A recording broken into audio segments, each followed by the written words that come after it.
you, it was really frustrating. Would you say that, trying to get to that point? But there's a purpose of why you do the steps. It's to bring you to surgery safely, okay? So to be successful, you have to lose 5 to 10% of that excess body weight. And as we get through, we'll see one particular slide. I'll explain it to you, and you'll go, okay. Medications and supplements, there may, if you take medications or even certain supplements, there may be things that you have to change around. Lifestyle. A change in lifestyle is really, really important. And then it's all your pre-op testing and specialist consults. Most people say that by the time they've had bariatric surgery, they've been poked, they've been prodded, they've been looked at one way, the other, inside, outside, they've lost half their blood volume and that kind of stuff because of everything that they have to get done. So, but it's important to communicate with your doctor, with the case manager that's working with you, updated on tests. You know, Dr. Yadegar may have ordered you to have a test somewhere, and Adrian's frantically trying to find it and thinking that you had it where you had other tests done. And you say, oh no, I went somewhere else. Be sure you keep that line of communication open so that, you know, she knows where to look for certain tests. Okay? So if you smoke, you quit and don't start back again. And I want to qualify, smoking also is the stuff that is the pinch between your cheek and gums, okay? That all counts as smoking. It's still all nicotine. You have to be smoke-free for 2 months before surgery, okay? Surgery causes, not surgery, but smoking can cause ulcers, especially in your pouch and especially along the suture line from your sleeve, okay? If you had to stop or change medications, I'm sure several of you take different medications, and some of you probably take several different medications. So the thing is non-steroidal anti-inflammatory drugs. What a non-steroidal is Advil, Motrin, ibuprofen, Aleve, what's that other one? I keep wanting to call it Protonics. It's not Protonics. Naprosyn. Okay. All of those things that make your joints feel better, you're going to need to stop taking. Those can cause ulcers, big ulcers. So you have to be careful about stopping them. If you haven't stopped them, you need to go ahead and stop them. Okay? No steroids. If for some reason you have a history of asthma, and for some reason you go to the doctor and you get put on steroids, what happens is the steroids can make your tissues, even in your belly, it can make it really friable, very fragile. So if for any reason you end up on a dose of steroids, you definitely need to mention it to Dr. Yadegar, because your surgery may need to be rescheduled. And it's only to bring you across and through surgery safely. Okay? Hormone replacement therapy. You have to be off hormone replacement therapy for 6 weeks. That also means oral contraceptives, 6 weeks. Okay? If you have medication that's an extended release, it might have an ER behind it, an XR, an LA, anything like that. It's one of those medications that you know, maybe you used to take it 4 times a day, but your doctor gave you this one and you only have to take it once. And what that does is it just basically gives you a little bit at a time. It just kind of gradually, you know, releases its correct dose. You need to have that changed to a regular release medication, because afterwards you're not going to absorb it. You're wasting your money and you're not going to have the effectiveness of the medication. Birth control options with your primary care doctor or your gynecologist. You're going to need to go off, if you're on the pill, even with hormone replacement therapy, when you get to go back on it. Birth control options with your gynecologist, though, it may be something like an IUD instead of the pill or injections or patch, especially for the first 6 weeks, because you're not going to be able to tolerate that. There have been several bariatric babies born because mom continued to take the pill and didn't absorb it. Okay?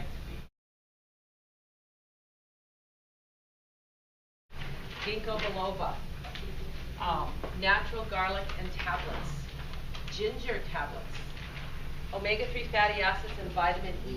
The reason for this is the fact that these actually can potentiate any bleeding.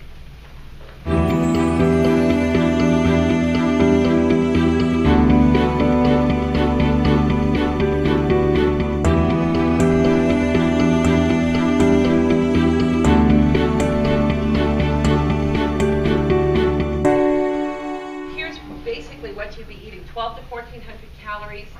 Your goal, non-diabetics is 80 to 100 grams of protein.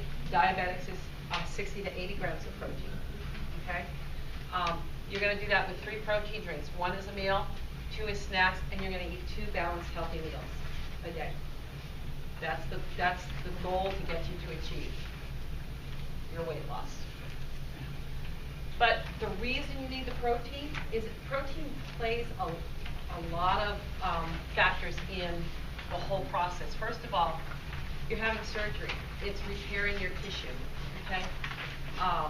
It gives you a higher metabolic rate, so it speeds up your metabolism, which basically works right along with this efficient calorie utilization. And your internal organs are primarily protein. So I know any time in the hospital I've worked with patients and they've had wounds or surgery and stuff, you're always trying to be very diligent about making sure that they get adequate amount of protein, okay? So pre-op nutrition, choosing your protein drink, okay? 20 to 30 grams of protein per serving, okay?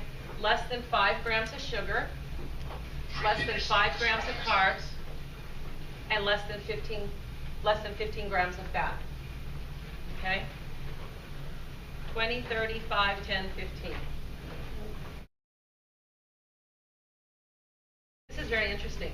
1 gram of carbohydrates is 4 calories. Look at that. Protein is also 4 calories. What you need is you need this and this. You remember how I said that you need to have carbs in your diet? You need, what happens is when you eat, here's your carbs and it starts to peak. Now it's peaked as your protein is kicking in. So what you get is you get longer satiety from having that carb and that protein together. Okay?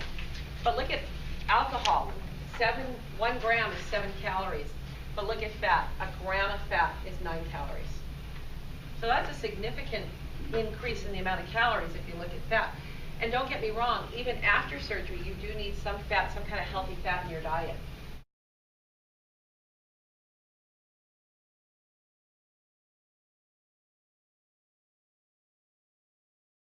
Exercise.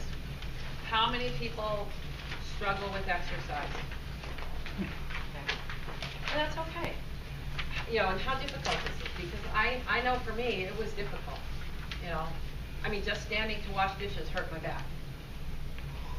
So there's different things you can do. You can walk, you can get in the water, you can do chair exercises, okay? As long as you're moving, as long as you're getting your heart rate up, you know, and believe it or not, you can sweat in the pool. You can sweat in the pool. Start with 15 minutes a day. Increase it to 45, okay? Your goal is daily exercise. It's really important to do this because of the fact that you still have to exercise after surgery. Surgery isn't the be-all, end-all. You have to get out and you have to get the exercise in, okay? If you establish it now, it makes it easier to continue after surgery, okay?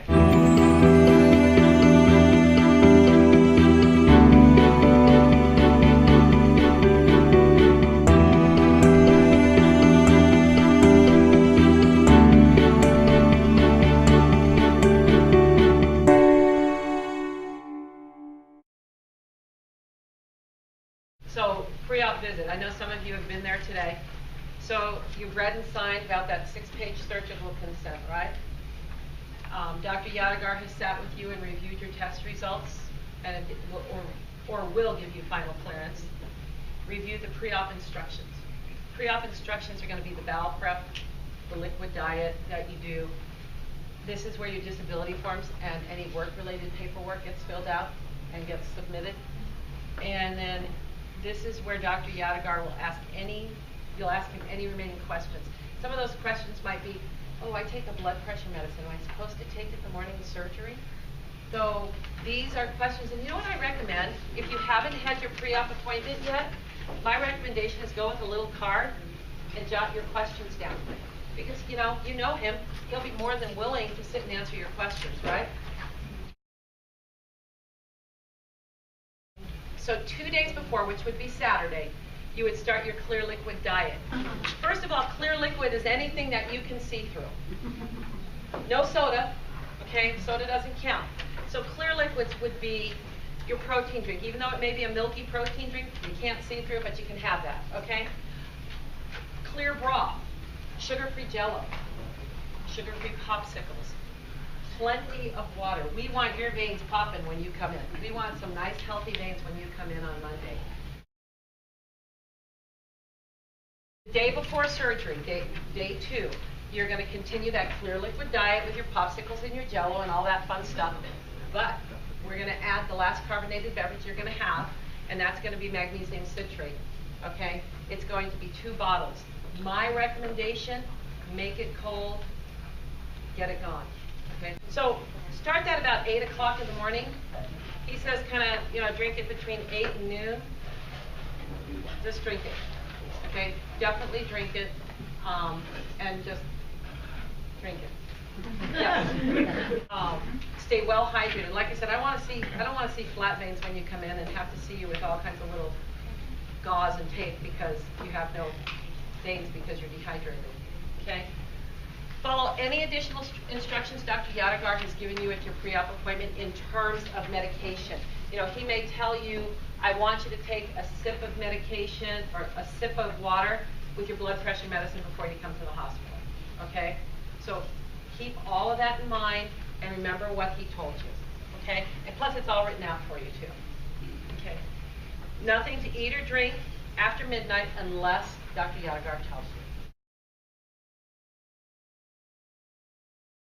you. You're going to remove all your nail polish and piercings. That means not just your ears, any body piercings that you have, you really need to remove it, okay? Put the name of the medication, the dose of the medication, and when you last took the medication. Because I've been up in the pre-op area and they're going to ask you those questions. Name, dose, and last time you took it. Shower before you come, please.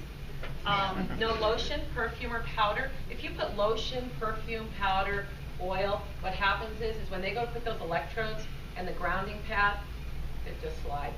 Bring comfortable clothes, slippers, lip balm, okay? You can bring your laptop, your iPad, your iPod, your iPhone, your whatever, but you bring everything at your own risk like that. Arrival time may change until the morning of surgery. They may be going along and there may be a patient that's a little difficult and he may have the surgery. Pre-op nurses give you a call, before you're ready to come and ask you to come about an hour later. When you come for surgery, and after Dr. Yadegar talks to you, I'm kind of jumping ahead, but it will leave otherwise. After Dr. Yadegar talks to you, you will call back to recovery room, and after about 15 or 20 minutes. So your family now is in the recovery room with you, and it's time to go to your room.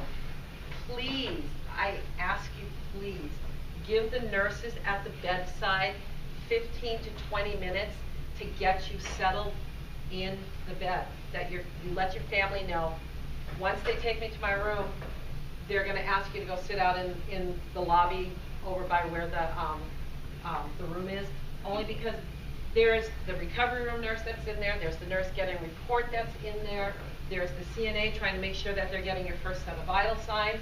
Frequently I'm in there. So there's a lot of people in the room, and truly your family is very concerned. Oh gosh, they're thirsty. We need to do something for their dry mouth.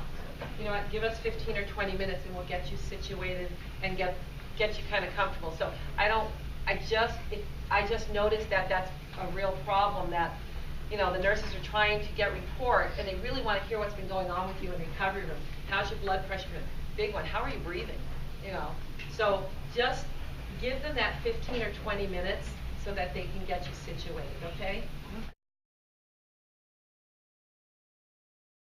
So the day of surgery preoperatively, women of childbearing years, even if you've had your tubes tied, will have a pregnancy test. You're going to get these fancy white stockings that Mary's wearing here. You're going to get these pneumatic pumps once you get into the operating room They're blue and they're Velcro and they wrap around your legs and they kind of just massage your legs. The purpose of the fancy white hose, the purpose of those pneumatic pumps and the heparin is we're taking all the steps we can to help prevent any blood clots that you might get, because you're going to be immobile for a couple of hours. And normally you sit here and you kind of move your foot, your leg. You're not doing any of that. So it's real important. That's the reason we do it. Anesthesiologist will see you. Dr. Yadegar will see you. I will see you. And you'll be given instructions to use the incentive spirometer, which I brought one. You're going to put your mouth on it like this. And I'm going to blow all my air out like this.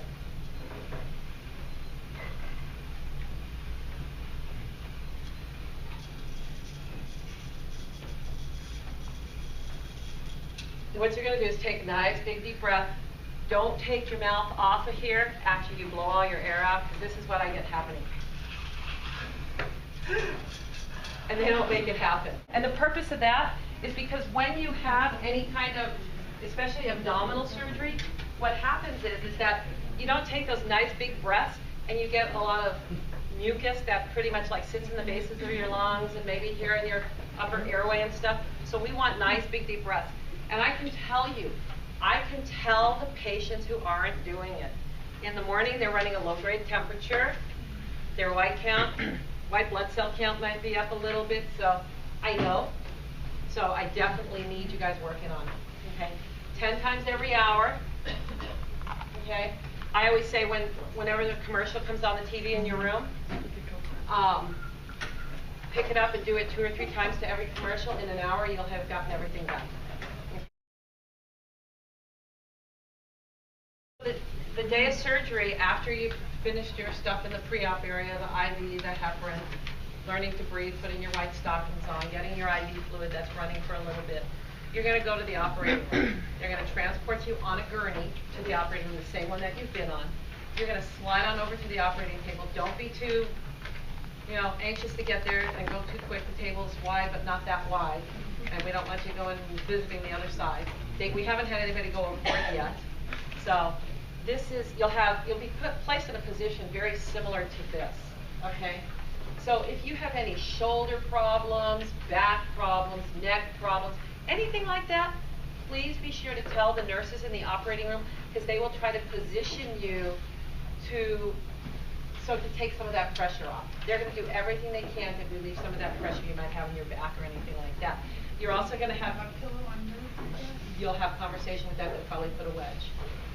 You're going to have padding put over your bony prominences, your arms, your lower legs, to prevent any pressure on any of your nerves.